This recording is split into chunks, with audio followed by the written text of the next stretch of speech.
Giant stalker, dragon stalker, crypt stalker, demon stalker, rift stalker, grown stalker, crypt stalker, scourge stalker, wind runner. I'm a pony, lead skill hunter,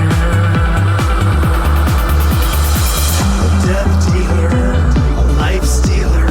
That's just the cost. Welcome to episode 182 of the Hunting Party Podcast. This is Euripides from WoW Insider, OutDPS, and Call to Auction. And I'm Darkbrew from thebrewhall.com and the Brewhall on Twitter. And filling in for Frost Time for the rest of eternity, I'm Arth from the Warcraft Hunters Union. And I'm Alexander. I'm just here from the Hunting Party Podcast, as usual. Yeah.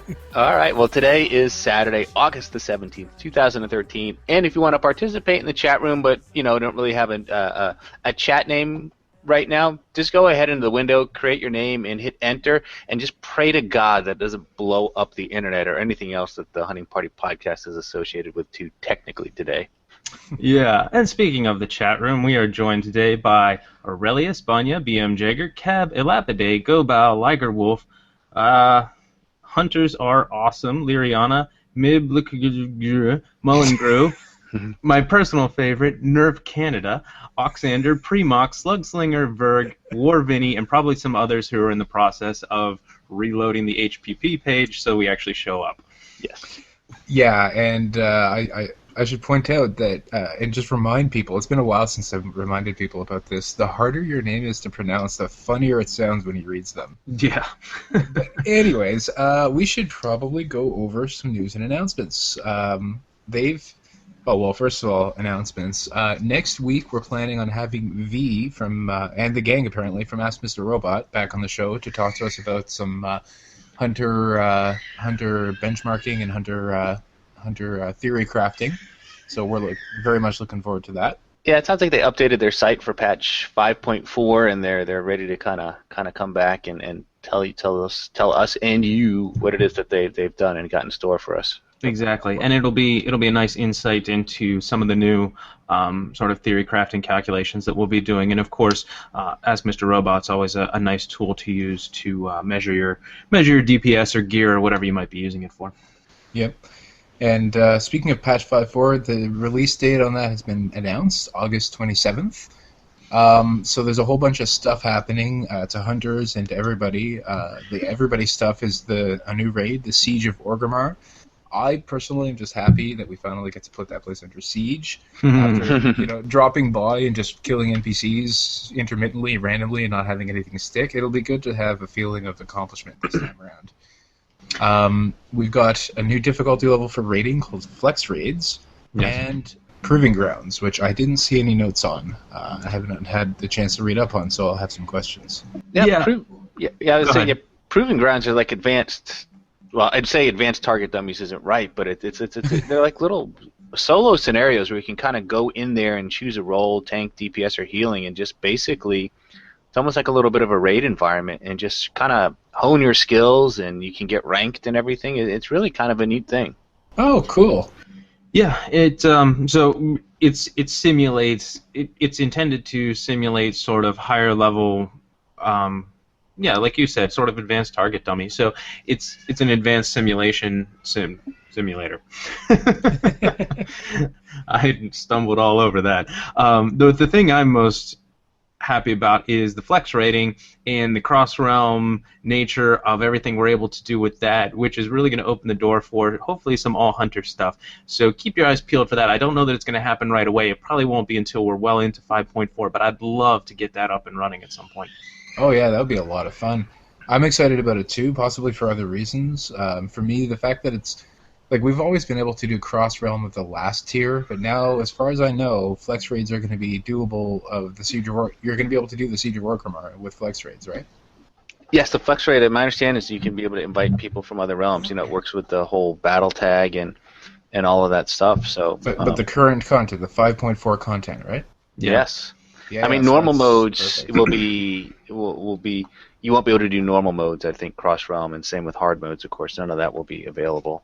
No, that's fine. But so this apparently is not as hard as normal mode, but it's not as easy as LFR. Right. Right. The idea is, it's tuned enough such that you'd want to have a coordinated group and voice chat and possibly people you know.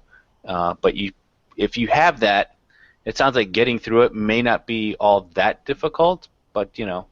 But the other big thing too is that you can go with as few as 10 players and as many as 25, and then all points in between, and that's really the beauty of it. It's like, you know, if you have 15 people, you don't have to scramble to get, you know, 10 more people or 5 more people to do 2 10-mans. You can just take those 15 guys and go. I mean, you still need the appropriate ratio of tanks, healers, and DPS, but my goodness, you can just go with, you know, 11 players, 12, 13, 14, 15. That's what I like about it. Yeah. Yeah, exactly. Now, I'm not exactly sure how they're going to handle the tanking thing, right? Do they just assume always 2 tanks no matter what? Or do you have to actually have, like, does it start off as 1 and go up to 2, maybe even 3? I assume 2. I mean, a normal 10-man, I mean, you know, the minimum would be a 10-man sort of configuration, which is usually 2 tanks. Yeah, you're right. 2 to 3 healers and the rest DPS. And even in 25, it's usually just 2 tanks, and then you're just adding a few more healers and then a lot more DPS. So, I mean, there are a couple of sometimes, you know, you have encounters that maybe they want a 3rd tank. That seems to be pretty rare. Or you can maybe have an encounter where it only requires 1 tank. Yeah, there are some of those. Mm-hmm. So, you know, those classes, you know, your healers and, well, you definitely want to have people that can switch back and forth between certain roles, just for, you know, your whole raid doesn't need to be able to do that, but you might need a little bit of that. Well, now that our pets don't cast their special abilities anymore, hunters can't even pretend to heal with our spirit beast in Stampede. Yeah. I always liked all that fun stuff you could do with Stampede. That, I mean, the biggest thing was, okay, we're still going to keep the awesome DPS quotient in PvE for Stampede, but so it's not being nerfed because of PvP, Yuri. But but we're losing some of that utility from it, which I always thought was actually the cooler aspect of that ability, because there was a lot you could do with buffs. Like, say you were missing a buff and you just weren't able to bring it in a 10-man or a soloing thing, you could bring something that they would auto-cast, and maybe you only had it for 40, 50 seconds, but if it was a useful buff and you're doing a soloing encounter that's only, say, 2 minutes, that's an important thing. So there was a lot of fun stuff, including the Spirit Beast heal trick, which got some steady nerfs. When it first came out, you could have like 5 full heals, and then they were like, well, no, all these others that you bring out are only going to heal at about, it was like 25%. Yeah. So you could only get about 2 Spirit Beast heals worth from your Stampede. It was still more than just your regular pet. But yeah, that's going away entirely now. Yeah, to be honest, that's an example of PvP nerf affecting PvE. But to be completely honest, I never really had a requirement or a time that it would really help me to blast myself with a bunch of heals like that. That would mean that all the other heals are either busy or occupied, and I'm taking damage, and it's not... Right. Well, I can tell you that it came in handy a bunch of times doing Brawler's Guild. Oh, yeah. No, I'm talking about in a raid environment. Sure, yeah. A solo or a PvP environment, that 100% was incredibly effective. But in a raid environment, you'd have to be, like, those heals would have to be the difference between a wipe and not wiping, and for that to happen, it seems like, because it doesn't happen, it's not a situation that you can't do it that much, and it's hard to know when to do it, and I don't think it made that big of a difference in raiding, but... You've actually mentioned a couple of the hunter changes from this patch. Maybe we should just go down the list. Yeah, and one quick clarification, and someone I think in the chat room pointed this out too, and I just kind of looked it up. I guess with the Flex Raid, you can start your group with as few as 8 players, but everything will be tuned for a minimum of 10. Oh. So if you're on hard modes. Yeah, I guess you could make your own hard modes, or I think the idea is you could probably go in there and start clearing some trash while waiting for a couple other players to that makes sense to show up. But of course. I don't know, but obviously you could certainly try it with 8 then, I guess, and see how you do. Well, this is Open Raid's moment in the sun. Open Raid is where you would set up normally 25 or 10-man cross-realm raids for earlier tiers, and now it's not just earlier tiers, so you have a choice. I mean, the rewards from Flex Raid may not be... I don't know how they're going to stack up compared to like normal or heroics from earlier tiers cross-realm. But yeah, I forget what the eye level is. It's obviously not going to be as high as normal, but it'll be better than what you're getting in LFR. Yeah, and one of the big problems I have is LFR is not compelling. I don't like playing No. with people I don't know, but it is incredibly useful for gearing up. So Yep. I found myself getting discouraged that there are all kinds of people around me that had more gear, better gear, and the only difference between me and them is they had more time to do things that they didn't enjoy.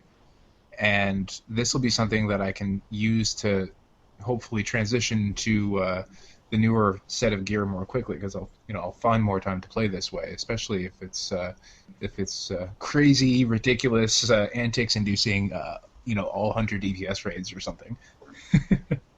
Yeah, I completely agree. I mean, this is not, I'm sure there'll be people that will try and do everything, LFR and flex rate and everything else in Right, and between. they'll always outgear me. There's no question about it. They just have more. They have the time for it. Right. But it's not designed necessarily that way. I mean, this flex rate is really an offering in and of itself, and I think the thinking is, hey, if you've got the people and capability to do flex rate, choose that over LFR and don't waste your time and LFR. I also like that the loot is mandatory. This new system that just pops up items in your bags.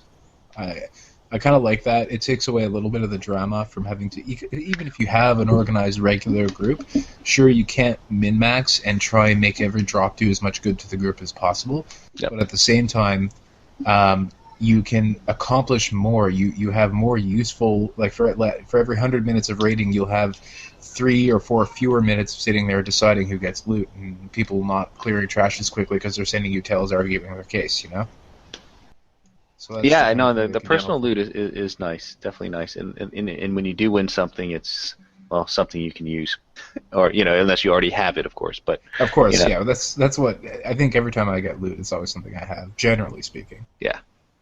So let's run down some of them hunter changes. Yeah. We have a few new changes, and then I think we're gonna looking at the show notes here. It looks like we're gonna be going through sort of, since we know the release date and we're at the point where the only changes that are gonna come through are small little tweaks. We're gonna sort of run through everything in this patch for those who may have missed it and kind of look at it as a whole, since there really are a lot of things that are gonna be affecting hunters coming in 5.4 here. Yeah. So the first is a change to the set bonus, the 2-piece set bonus, the tier 16. And there's 2 small changes to it, actually. The first is that the abilities, a few different abilities, aim shot, arcane shot, and multi-shot, reduce the cooldown of rapid fire by, it's now 8 seconds, down from 9 seconds, and I assume that's just a balancing issue. It still seems like a very interesting set bonus. Yeah. The other small change is that in the last iteration of the patch, aim shot was not listed as a shot that reduced this. It was just arcane and multi. So I think that's an attempt to make aim shot on level with arcane, so that we're not jumping into sort of an all arcane rotation because of this set bonus and some of the other things that have happened. Part of this is because Marks hunters use aim shot as a focus dump. Right. I think they want to keep it that way. Exactly. So I don't know if the procced aim shot will yeah. do this as well, but I assume so. So I don't think we. If it doesn't, that would be something I think would be considered a bug. Yeah, absolutely. Yeah, I agree with that. I would think you'd want the proc the aim shot to do that, because every time it procs, that's what you're going to do. You're guaranteed to fire aim shot under that circumstance for sure. So yeah, just like the procs from the arcane shot, the ones that wild so many names, the free arcane shots that you get from the talent in the second to last tier. Yeah, Thrill of the Hunt. Thank you, Thrill of the Hunt. I was which aren't free anymore. No, but we'll talk about that. They light up. Yeah. But yeah, wait, hold on. Where is the Thrill of the Hunt change? I forget. Yeah, well, Thrill of the Hunt stayed the same. Arcane shot changed. Its focus got increased. Right, so they're not free, but they still light up, and they're cheaper. But yes. They're definitely gonna reduce the cooldown of rapid fire, even the cheaper ones. Right. Yeah. So the other new changes are just tweaks to abilities to hopefully give us a slight bump to our overall DPS and re-solidify our signature shots as the priority that they definitely should be. So we got buffs to kill command, aim shot, and explosive shot, and I believe I don't know if it's listed here, but I think there was a slight nerf to arcane. Yes, I think there that might was. be down a little bit in the general changes, because that had already been announced. Okay, fair enough. Yeah, so yeah. kill command is going up by 15%. Aim shot is going up from 350 to 400, and explosive shot is going up by 18%. So Yeah. these are all pretty significant buffs that this is going to increase our damage. So Absolutely. Yep, and again, it's to help make up. And I think what I'm hoping too is that it not only is just going to increase our damage. In other words, this isn't a break-even thing where, all right, readiness is gone, so the DPS you gain by resetting cooldowns for these, this makes up for it. Hopefully, I think this intended to go beyond that and actually Right. increase our overall DPS more than where we were in 5.3. Yeah. So the idea is the Go ahead. moment 5.4 hits, you go to the target dummy, and you hopefully will be doing more DPS than you did the night before in the same exact gear that you have. Yep. Sure. And as we'll see a little bit later, Blizzard is aware that we were a little bit low in 5.3 in PvE damage, so in DPS. So if anything, they said, okay, well, you'll at least be where you're at and probably a little bit higher relative to other classes. So like these didn't seem like they would necessarily make up the gap from losing readiness to me, but with Blizzard aware of it, if it doesn't make up that gap, I'm sure we'll see some hot fixes or additional tweaks to get us there, because they are aware that hunters were a little bit lower than they would like them to be. So yeah, I have no doubt that we're going to be either very close or even a little bit better than we were in the last patch. But how would you quantify the loss that readiness gives us? What it does? It's very hard, yeah. So I can tell you that as BM, readiness makes the opener much simpler, right? But that also makes the opener much less potent. But overall, if you look at things outside of that special period where all of your procs are basically guaranteed to be on and you can use all your cooldowns and you often have heroism, aside from that one little time, the average DPS loss from readiness is actually, I think, not so bad. Yeah. Considering the changes that they made to the cooldowns, and considering the fact that, aside from resetting your rapid fire and resetting your signature shot, you would typically try and use your signature shot readiness and then use it again. It doesn't seem to have a huge... I mean, I don't think it's as much as the damage boost that they're giving us through this other stuff. Then again, the one variable is in that first, 30, 40 seconds of fight. That's where it really is going to have a change. And I haven't really sat down and mathed out what the new opener... You remember that time we had, what was it, Roger Brown on, and he was explaining his opener? Yeah, I haven't sat down and mathed out what the new openers are going to look like and seen whether this is a big enough difference or anything else. Well, I think for BM it's going to be very similar, only you're just going to miss that phase in the beginning where you're resetting, obviously, Bestial Wrath and everything else. So yeah, you're just going to go through your... Probably still want to do the same thing where you pop your potion and go through your rotation, and then you're just going to carry on with the rotation. There's not going to be that, all right, trying to fit in that, using readiness to get in that extra, third kill command, for example, under Bestial Wrath. Things like that you just aren't going to try and do, and you're not going to be squeezing in as much in that opening sequence where you've got if you're pre-potting, where you've got your potion going as well. That's also a big deal. So let's go through some of these previously announced changes. The dash, dive, and charge no longer cost focus, which is good, because I've always left them off, figuring that getting my pet there faster isn't going to make a big enough difference to offset another focus dump. Yeah. Arcane shot now does a lot more damage, and it has an increased cost. That's something we've discussed a few times in the past, but it's actually a net nerf, from what I understand, because it's focus dump, right? Yeah. So in terms of focus cost to damage ratio, it's actually a net nerf for Arcane compared to what it was in 5.3, even though it will be doing more damage than it did before. You just won't be able to fire as many of them as the Right. concept. That's part of it, is that your damage per focus might be nerfed, but your overall damage is up, right? And if your focus regen shots aren't nerfed, if they're actually buffed, then it's not as much of a nerf as you may think it is. Okay. Yeah. No, that's absolutely possible. And then the other thing too is, I would say, the thrill of the hunt talent. Is it going to be preferable to Fervor and Dire Beast now because of that? And I guess probably it really comes down to Dire Beast and Thrill of the Hunt, and which one of those two are you're going to want to take? Yeah, for sure. Well, I know for PvP the answer is still going to be Thrill of the Hunt. That's just unbeatable. Because, focus building shots are just hard to land and annoying to use. Here's an interesting one. We have talked about this, but I don't think I was on that show. Counter shot is now a baseline interrupt that all hunters get at level 22.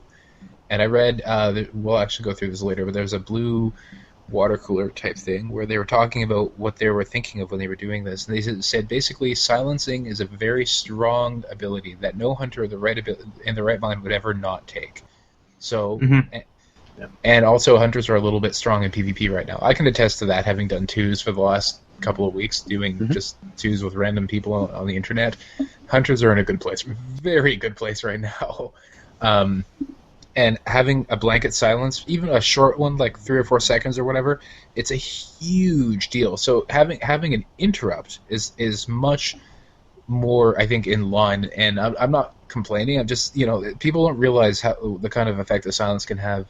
Not so much in PvP. In PvE, we want interrupts for occasional abilities, but melee's always the ones that get assigned to that. So really, this is something that boils down to PvP. And in PvP, it's things that you don't realize. When you're fighting against a paladin, everybody's like, oh, well, you got to burn him down, wait for him to bubble, and then heal himself up, and then burn him down again. Well, if you have a silence and enough burst, you don't. You can get him down, and then right at the point where he's about to bubble, silence him, and then blow a cooldown and kill him.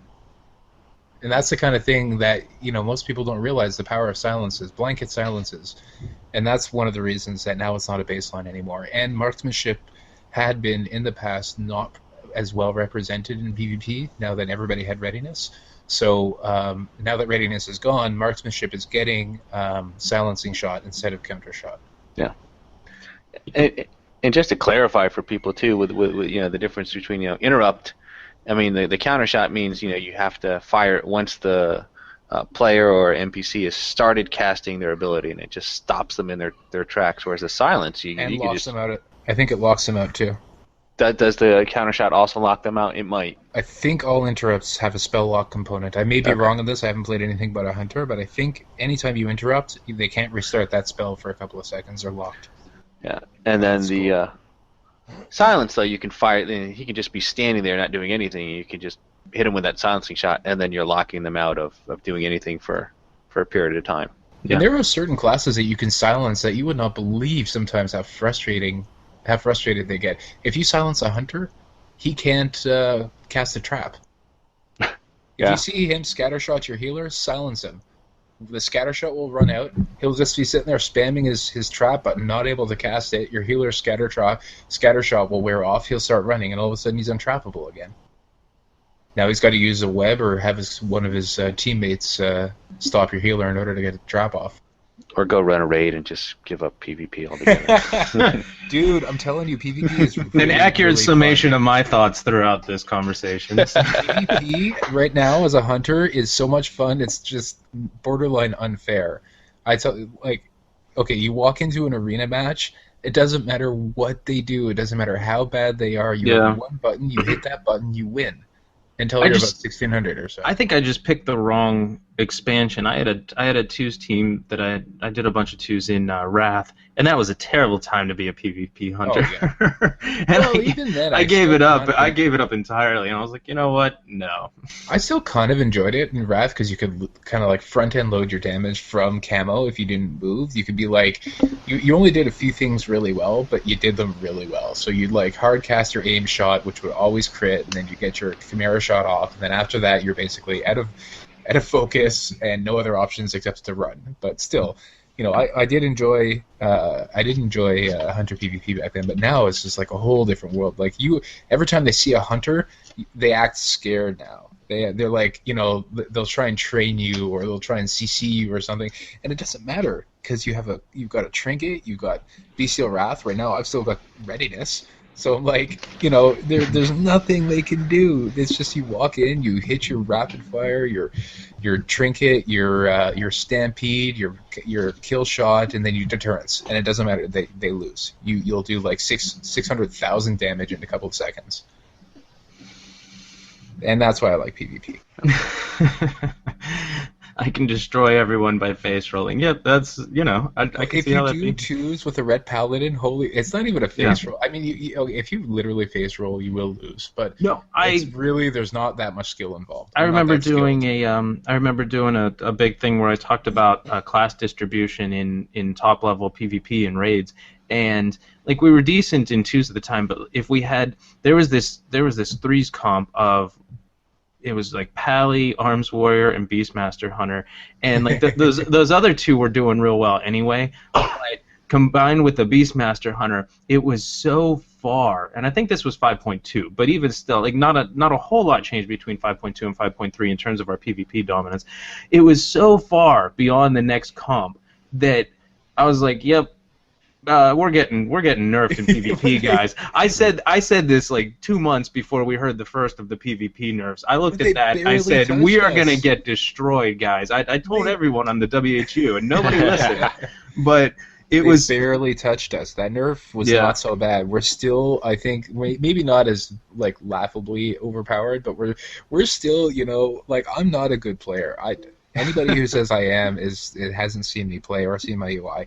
I'm not that good at PvP, and I was winning like 80% of the games I played with this red paladin, and he's pretty good. So maybe he was just carrying me, but if he's doing what he does properly and I'm doing what I do properly, but neither of us are that amazingly good, it's just you can just slaughter like hordes of innocent players just queuing up against red paladin BM Hunter. And, some of them would just leave. As soon as they saw the comp, they wouldn't even stay around for the match. Yeah. It was fun.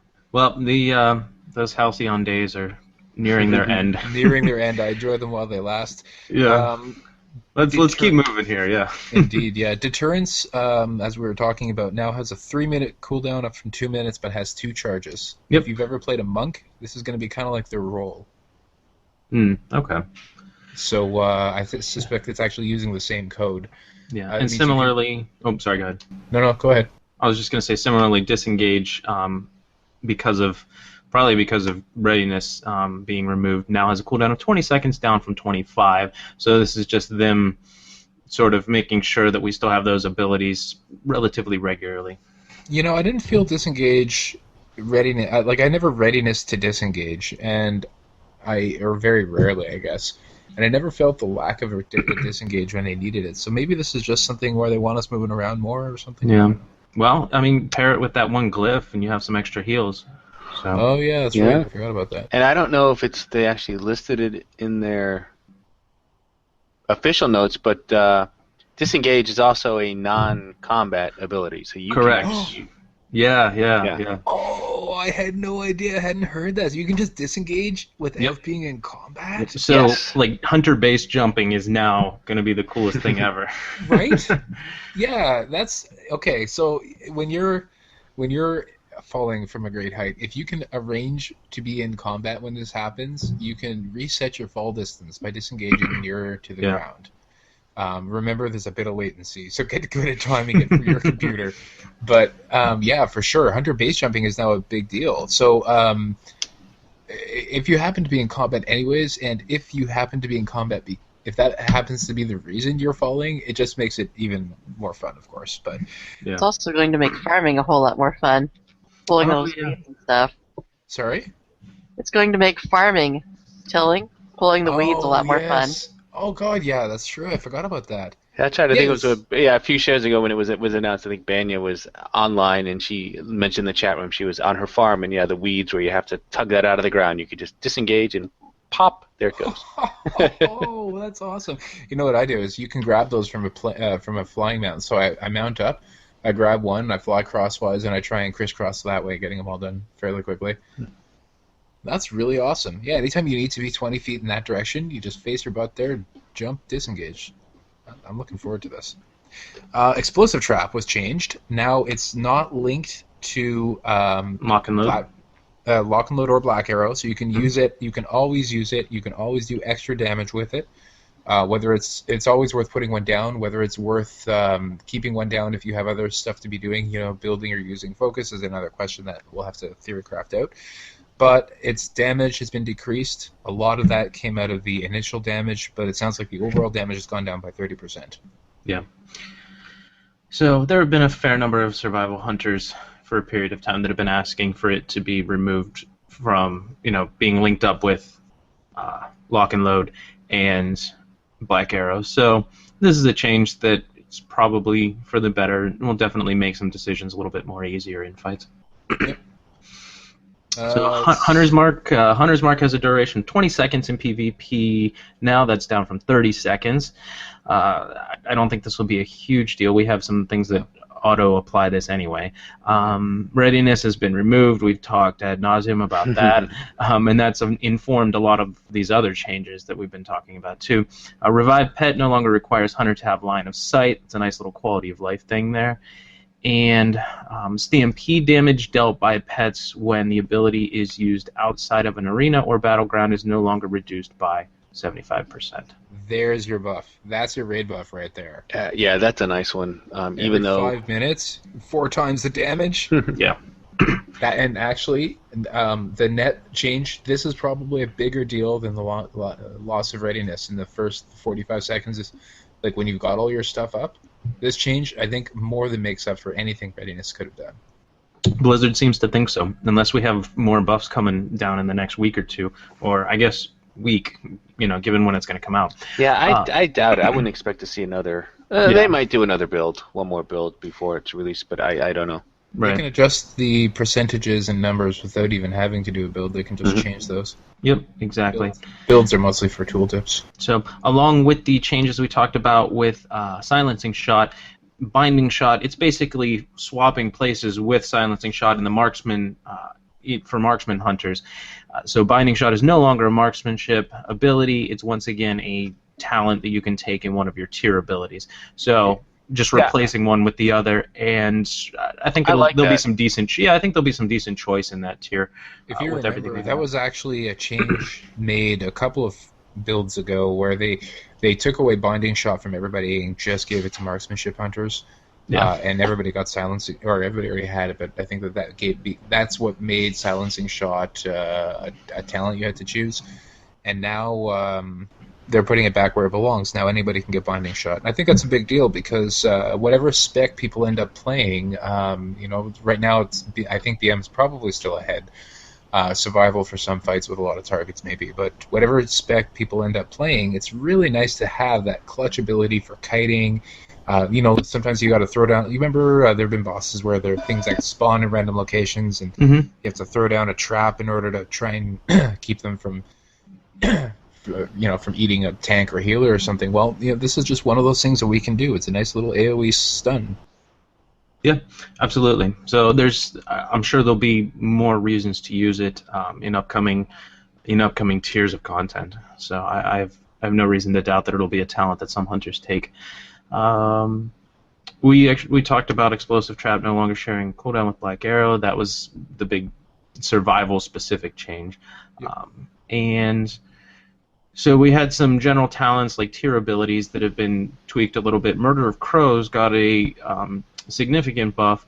It now deals 40% more damage. Some people have pointed out to me that because of the loss of readiness, it's not necessarily a buff. However, it is a buff relative to the rest of the talents in the tier, which were largely left alone, or were left alone. So Murder of Crows is going to be relative to the other ones. So what's the Lynx Rush? So that Lynx one, Rush. Yeah, that one benefited from readiness too, and it didn't get touched with this patch. So compared to Lynx Rush, Murder of Crows is now a lot more attractive as a talent. Yeah, the other one is Blink Strikes, which is of course a passive ability, so you don't even have to do anything. You just take the talent, and then it takes care of itself. So, and I still think I think Murder of Crows will probably be better than that, be preferred.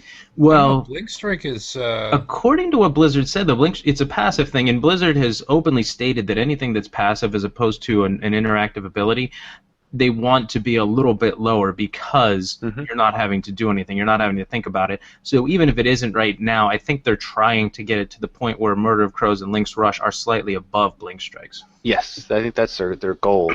Right. And hopefully, and if they do it right, they do it in a way that it really comes down to the individual player, right? So someone who's really good, highly skilled, is always going to be able to, maximize using those active abilities and punching the buttons at the right time, whereas maybe someone who isn't might actually get more bang for their buck out of blink strikes because they're not taking advantage and using those other abilities properly. Yep. Next one on the list is Aspect of the Iron Hawk. Is that passive damage reduction is now down to 10% from 15. Yeah. All of those passive damage reductions. Yeah, that's more of a game-wide thing than we're not the only specific class to hunters. Right. We're not the only class that had this, and this was sort of the default pick at this tier.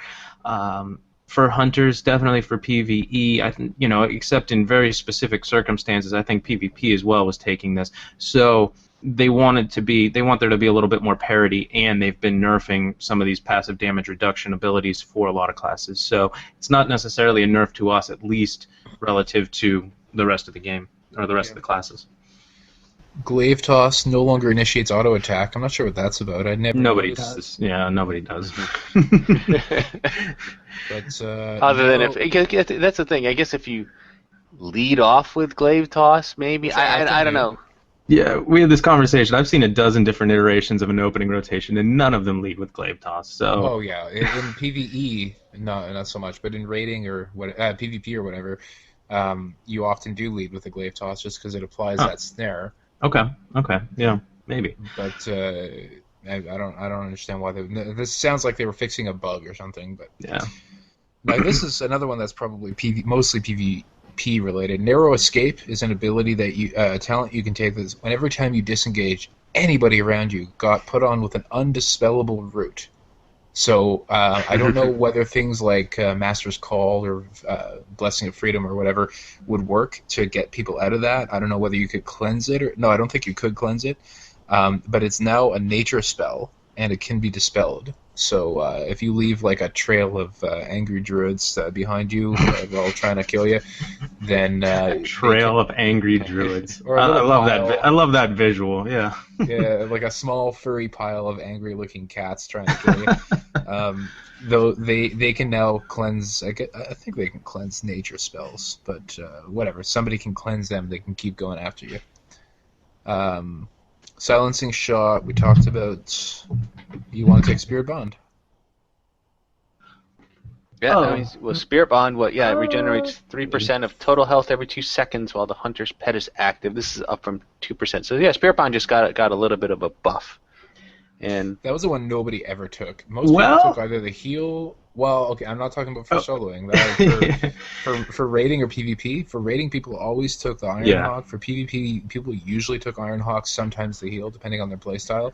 But nobody ever took Spirit Bond. It was just for soloers. Yeah, this is good news for soloers. Occasionally, Brawlers Guild. Probably not, though, because usually keeping yourself alive was more important than keeping your pet alive. But yeah, 3% of total health every 2 seconds. It's going to be a little bit better. I took this on occasion for some of the things that I was doing that were a little bit different, and hopefully it's more in line with. I like the idea of it, especially when you have fights that have a lot of periodic damage. So hopefully it's in line with Aspect of the Iron Hawk now. Yeah. Wyvern Sting. Not that anybody ever used it or will use it. Is higher range, and we skipped over one before, but since we're talking about range now. Beast Cleave has 10 yards up from 8, but I don't think that's ever slowed anyone down. So no. Maybe it'll help on certain encounters. They've been trying to get other specs toward survival in terms of AoE damage anyway. So I don't see this as a big deal, but another tiny little bump for certain instances. Yep. I still don't have any information on Lean Pack. Nobody does. Ghostcrawler did not retweet me. As far as I know, he didn't retweet anyone else or tweet back to anyone else who asked him about Lean Pack. Including Frost. Yeah. So reduces range of Aspect of the Pack to 7 yards, not by 7 yards, to 7. So you have this little bubble of you guys are faster but nobody else. And it's a major glyph, which is the big thing, because you might be able to figure out maybe Battlegrounds, maybe there might be some instances where you want to use this, but I don't see it being used over other choices we have for major glyphs. So I can't think of anything except maybe if they have some sort of new boss fight or something. See, but if that I thought about that when we first heard about this, but if you have a specific boss encounter, you don't create a major glyph for it. No. you make a mechanic in the fight that does something similar. So, and we see this all the time with certain buffs or auras or bubbles or whatever it might be in fights. If you make a major glyph, you're saying we're going to want hunters to take this for a long period of time, beyond this patch, beyond this expansion probably, and it's really just perplexing because there would have to be so many instances of it happening within different tiers of content, and I can't think of a single one where I would have wanted it over another major glyph. Yeah, no, you're right. No, I can't either. I mean, and who knows? Maybe within a couple of weeks after the 5.4 is released, we'll learn that this is like the most important glyph in the hunter's arsenal, but I doubt it. This is like the least important thing in all of the patch notes, but we've talked about it so much because it's just so this confounding. It's a mystery to us, and I love it. So yeah, I hope it becomes our most important glyph ever. That would make my day. But as it is, I'm pretty sure no one's going to use it. Along with this next one that Yuri might be able to talk about a little bit. See, the only thing is, and if Yuri wasn't a hunter, then we used to have bets, when we'd wipe, we have to beat Yuri back, or make sure Yuri's the last one back. So, but he's a hunter, so he's got his own aspect speed boost. But that would be the only time I would actually want to use this, if he was on his DK or something like that. But let me switch glyphs so we can run back from the boss wipe. Come on. Yeah. So the other new major glyph also seems a little perplexing to me, but it's probably a PvP thing, so I'll let Yuri. Not even. It's called Glyph of Enduring Deceit. Camo reduces spell damage by 10%. But as you know, camo, first of all, it's only AoE damage that you can ever take. Nobody can target you. Second of all, you only take one hit, you're out of camo. So unless you're saving enough, like 10% of 7,000 damage or something, it's not that much. And then, so unless it gives you some sort of like 10% damage reduction off of spell damage for, like, I don't know, a minute after you leave camo, maybe that would make more sense. But you just don't take damage when you're in camo, or else you leave it.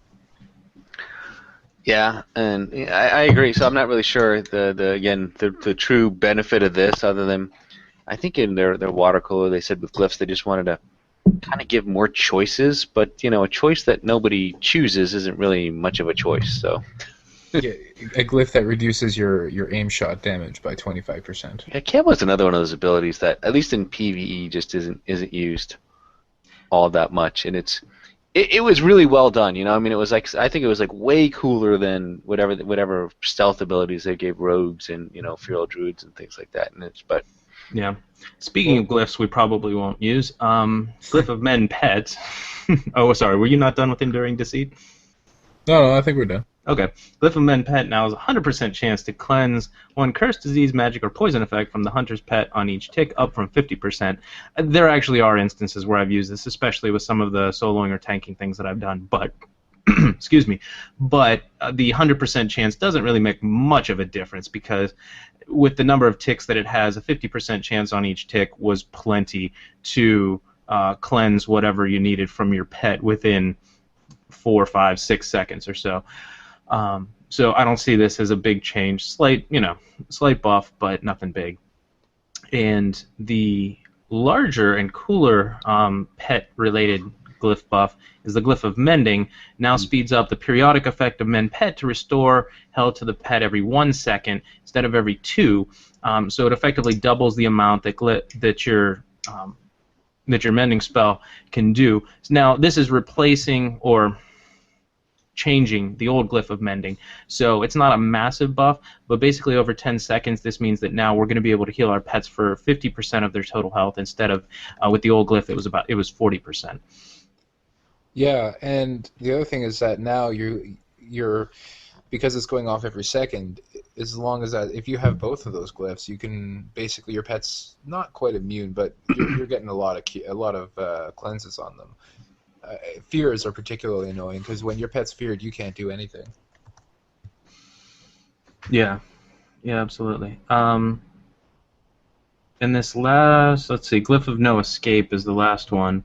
Now increases the range critical strike chance against targets affected by the hunter's freezing trap by 100%, up from a 20% chance, which is cool. I don't think I've ever actually used this. I'm sure other hunters have found uses for it that I have not, but I'm sure this will come in handy. No, really, no. No? Okay. This is not ever used. Yeah, see, I guess I wasn't alone then. I hadn't really ever heard of hunters using this. I just assumed that it had been around for so long that somebody enjoyed it. Nope. But it's nice in theory, but you know what we need is like 8 new ideas for glyphs for Blizzard, because apparently, I mean, we went over what, five changes, 2 new ones, and 3 changes to existing glyphs, and only one of them was something that I was anywhere near excited about. Yeah.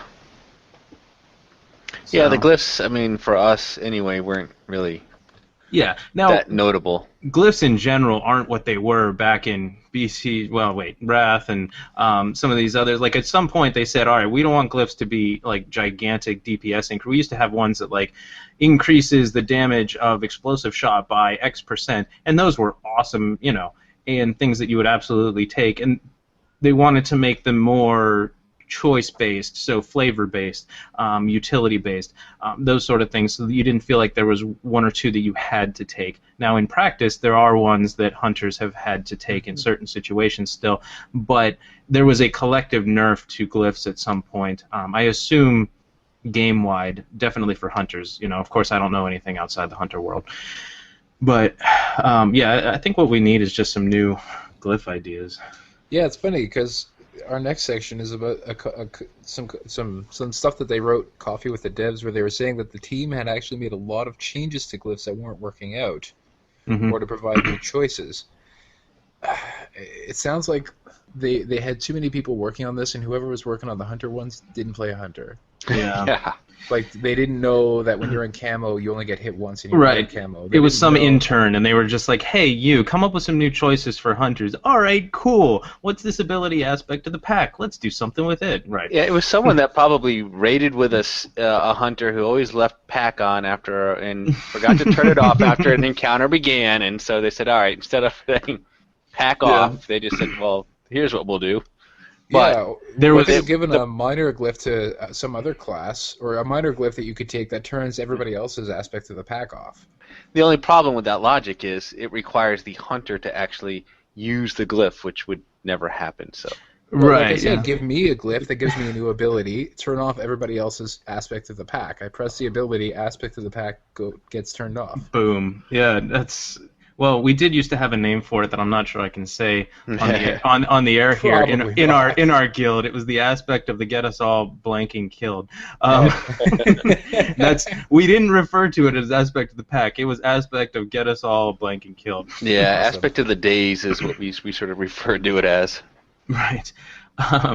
So continuing here with the dev, and there's a lot of interesting stuff here that they talk about in the dev coffee talk. I'm not going to get into specific damage or healing tuning unless it requires explanation. In general, you can also assume that your damage was too low or too high if you see generic buffs or nerfs to abilities.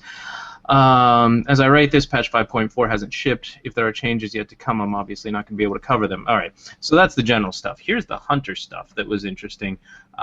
We touched on a couple of these, but this is sort of the manifesto for hunters in 5.4, and I think it makes a lot of sense, actually. We had 3 main issues, they say, that we wanted to resolve for hunters in this patch: Silencing Shot, Readiness, and Stampede.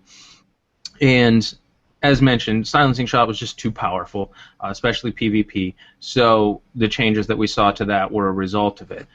Readiness had been another problematic ability for us to solve. It started as a talent but was too good compared to the other choices. We ended up giving Readiness to all hunters, but we were never happy with this implementation, and for PvP it made hunters really difficult to balance, which I think Yuri talking about what he was able to do and what he is able to do currently still in PvP is a pretty good anecdote that shows that difficulty to balance and how overpowered we were with it.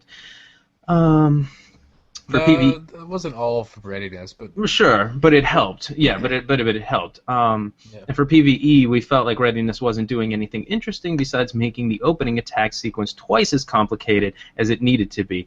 I would argue that there was a burst element that we really liked, not just for openers, but for specific like burn phases in fights where we really wanted that extra push that Readiness was able to give us. That we don't forget though, your Stampede pets are doing 4 times as much damage.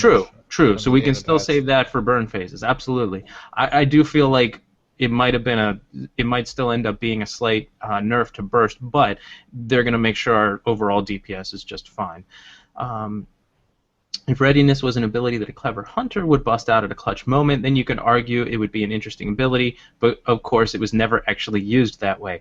I would say it was usually not used that way. I won't say it was never actually used that way. So I would take a little bit of issue with that particular sentence, but I understand what they're saying. Given the hunters... What was their complaint? That we always use it optimistically, assuming we better get our licks in now before we... Maybe. I think they were just seeing it used as sort of like an opener, press everything now and get a bunch of burst. They weren't seeing it used as sort of a utility thing in fights in interesting ways to give us or the raid an advantage. So, and I would take some issue with that because I have used it in fight on different things that don't just involve smacking all of my DPS cooldowns. And I'm sure every hunter has at some point, but I agree that the majority of when it used was just sort of as an opener and whenever it came off cooldown for hit everything now, do a bunch of DPS, which is what they didn't want us to be doing.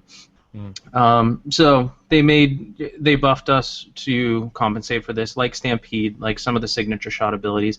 They also made small buffs to Deterrence and Disengage, and we'll make sure DPS is where it needs to be. And then they say in brackets, which, if I had to guess, will be relatively higher than it was in patch 5.3. So here we have sort of the admission that, all right, hunters were a little low in 5.3. We're gonna take care of you. Yeah.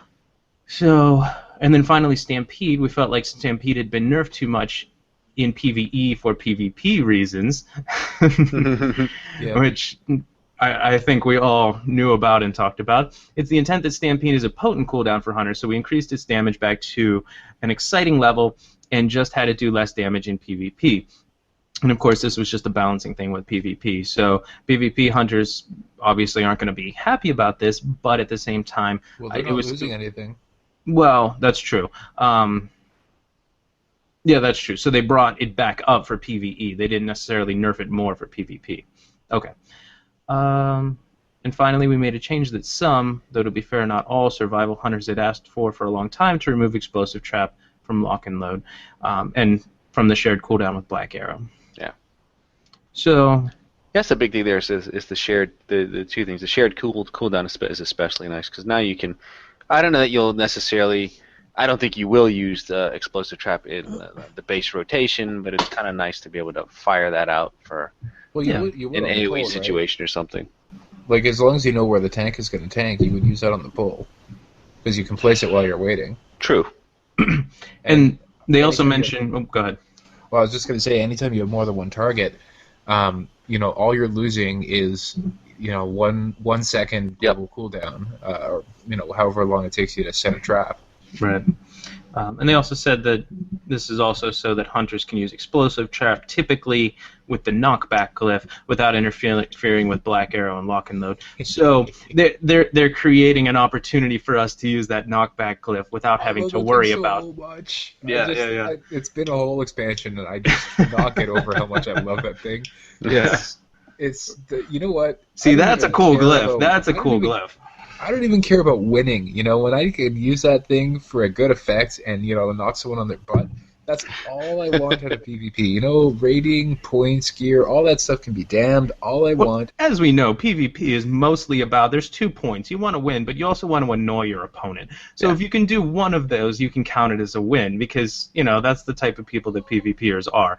So... I think we can agree that yes, it's an excellent glyph, and it makes us seem awesome even when all we're doing is annoying the other classes. Yeah, like when you're fighting a regular battleground up on a cliff, everybody thinks about scattershot. If you scattershot a healer, there's a trap coming, and that so typically some warrior will intervene the healer so that he can eat the trap, and then the healer can cleanse him out of it. So you do your scatter shot on a druid or something sitting there healing away, immediately everybody swarms him because they're like, oh no, he's going to CC your healer. But you're not throwing a CC trap, you're throwing an explosive trap, and you're like, no. And they all go off the side. Oh, I can't get over it. Yeah. So I'm happy they gave us this sort of water cooler talk from the devs.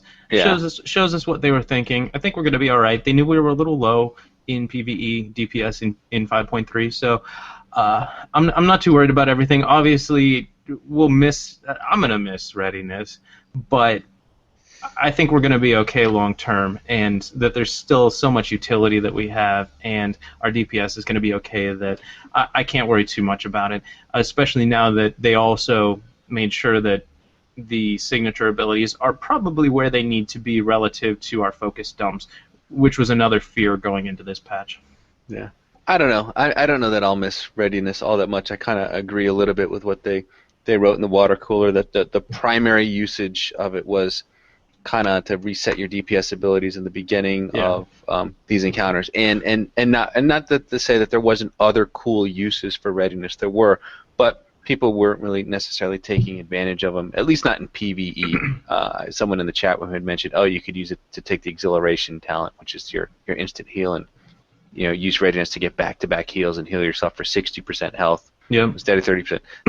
That's a cool use of Readiness, but I can guarantee in PvE, it was most people were rating as BM, and most people were using it to do that crazy rotation. And if you didn't execute it right, you, at least for me, just want to smash my keyboard and just throw me off for the entire rest of the encounter.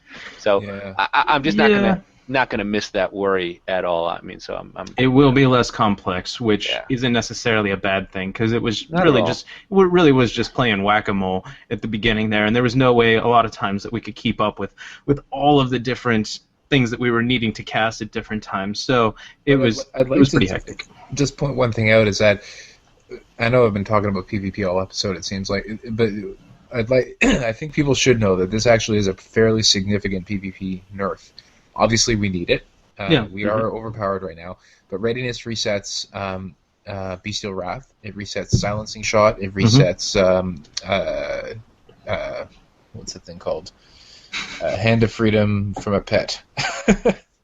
Oh, Master's Call. Thank you, Master's Call. It Hand of Freedom. Hand of Freedom from a Pet. Okay. In fact, it used to even have the same icon. If you ever see that like crazy orangey purpley icon below somebody you don't bother slowing them or something. Well, Hunters is nice because it kind of it's borderline invisible, although it used to be like that. Sure. But that said, Readiness was the kind of thing where if you were being like the target, they decided they were going to kill you.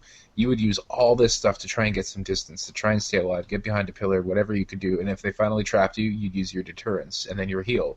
And then you'd Readiness, and you could do it all again. Another disengage, you're behind another pillar, and this is buying your healer time to get out of a CC, your DPS time to kill their healer. It's buying all this time to do all this stuff, and now that's gone. And of course, even if you do play marks and you do take Silencing Shot, you're still not going to be able to do that double silence, which allows you. Again, this is really, I think, targeted more towards PvP than it was to PvE, because you'll see the Stampede unnerf that they gave us, I think, more than makes up for the Readiness loss in PvE. Yeah. Well, and that's. I think it's just time to give up your PvP. as Darkbrew said, this is a sign. No, actually, it's great that we have the PvP perspective, because a lot of this analysis, otherwise, and I think historically too, has been, and certainly even with Frost and the WHU, has been very PvE centric. So most people play PvE. Most people don't do PvP. It's intimidating. You got to learn a lot of add-ons and macros, but it can be fun. It's honestly, it's one of the parts of the game I enjoy the most. Yeah. Do you guys want to get some listener Q&A before we do a retro? Yeah, there was actually a couple emails I wanted. Yeah, we should get to the emails too. The email's short. One I added in because it was a question we got 2 or 3 weeks back, and I went in game, figured it out, and wanted to get back to everyone. And it was about haste modifiers for Stampede, and the question was basically, should I be waiting to cast Stampede when I have these haste cooldowns or trinkets or what have you, that are they contributing? Because a friend of mine said, no, don't worry about it. I think rapid fire came up. So here's the answer. Pets inherit any general haste modifier as melee haste, but not ranged specific modifiers, and that includes rapid fire. So it's pretty not much only rapid fire, eh? I can't think of anything else that's just ranged haste. Right. So if you're waiting to cast it during rapid fire, don't, because they're not going to inherit that, because that's range specific. But if you have general haste cooldowns, whether it's trinkets or RPPM, or if that procs, or any number of other things where you can pots, whatever it might be, then yes, it's useful to cast Stampede during it because the pets will inherit that. The lone remaining question is if not your primary pet, but the Stampede pets will also inherit that in 5.4 when you bring them out for Stampede. I'm pretty sure that answer is going to be yes, because they're still doing auto attacks, which is modified by haste, and it's always been the case where they inherit any general haste modifier as melee haste for them. So I don't anticipate that changing. So rapid fire, no, don't worry about that with Stampede, but pretty much any other, like you said, you can't think of another one that's range specific. Pretty much any other haste modifier, it is going to be useful to cast during Stampede. Yep. Or to sync those two up, I should say. All right. So our lone Q&A so far is from Premok. He wants to know if anyone can recommend a good resource for maximizing DPS with RPPM trinkets. He gives a specific Bad Juju and Rentaki Soul Charm that he's using. Premok, my answer would be that RPPM is designed so that it's up in the beginning of the fight and then it's up periodically afterwards. So think of it as kind of a period, like literally a period, and try and like have it timed so that it goes off at the same time as something else that you have. But that said, really it's, aside from the fact that it's going to go off in the beginning of the fight, you just have to think of it as an average, just how Female Dwarf does it. Yeah, this is one of the things that I really want to talk to next week, that I want to talk to the Ask Mr. Robot people about, because RPPM has been a source of much consternation amongst not just hunters, I'm sure, but yeah. It makes it more predictable. It means it just about always happens right away, so it's always up during hero. And then it just about always happens, it could happen anytime between 0 seconds or whatever the minimum and maximum time is, but it's much more likely to happen at a very specific time after a certain amount has elapsed. So, the distribution, if you look at the statistics, you're much more likely to see them happen regularly than you are to see them happen irregularly. Yeah. And that means that they are a little bit more plannable. But honestly, I don't think that that's going to have a big enough effect. I would just do what we've always done, and if you can manage to line something up, be opportunistic about it, but there's not much you can do to plan that kind of thing, except for the first one. Sure. And we'll ask next week. Ask again when V's here next week. Yeah. There's one other listener email for me specifically. Do we have time for this? I don't remember exactly when we started. I think we actually talked about. We did this one last week. We punted it to Arth, though, is what we said.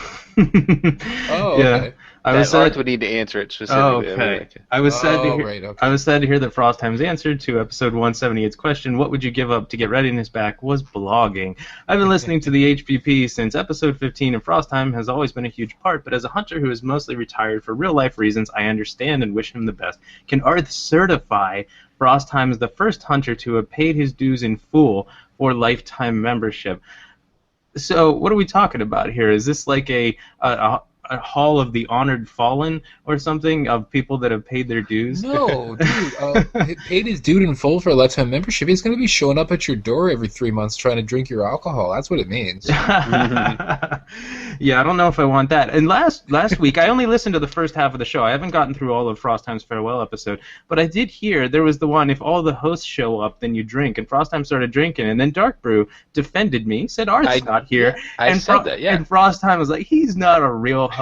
So I don't know. I don't know if we're friends anymore right now. Yeah, so. well, if he did dish you there. I was like, good riddance. Yeah, good riddance. Forgot about that. Well, no, sure at some point there will be some sort of meetup, and you'll have to snap his elastic friendship bracelet. Right. Yeah, yeah. If we want some sort of like dues-paying Hall of Fame, Frostheim is obviously in it. So I don't know how I certify that exactly, but in nomine Patri et Filii et Spiritus Sancti.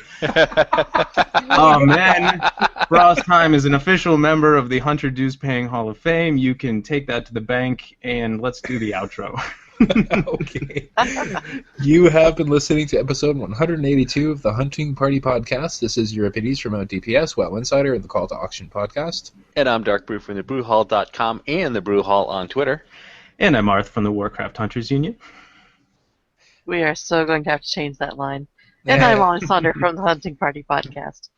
You can check us out on iTunes, YouTube, Stitcher, and a generic RSS feed, links all of which can be found on the show notes. And if you like us, please don't be shy about leaving us a review on iTunes or YouTube, especially one where you mention, how well Arth can do that, whatever it was he just did, the church setting. Yeah, I don't know what we used to say. Well, it used to be Frost reading this, so he'd say how uncommonly good looking he was, and then when he wasn't here, we'd pick on his hairy arms. We gotta come up with a new one for that. That's not even worth doing.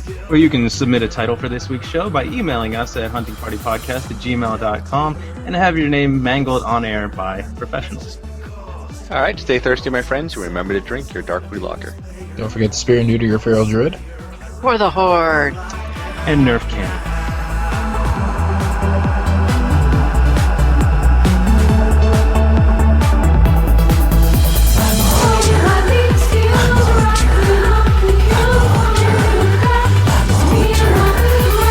Viper to cheetah to dragon hawk.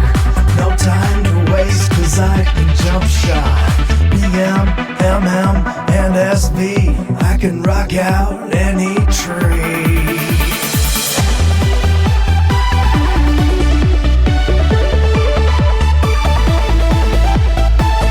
Never worried about my threat, 'cause I've got FD and misdirect.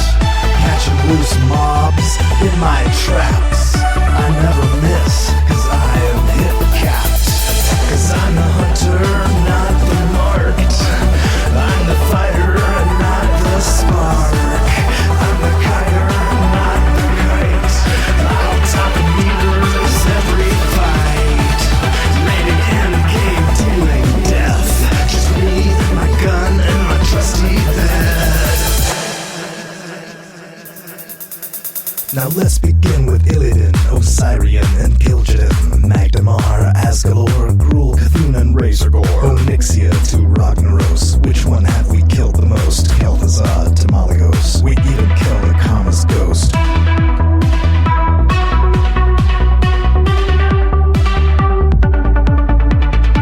Feels like we're getting close, all that running as a ghost. Yogg-Saron, Therian, Sartharian, Megthuridon, Saphiron, Luciferon to Sulfuron, Archanon, Amalon,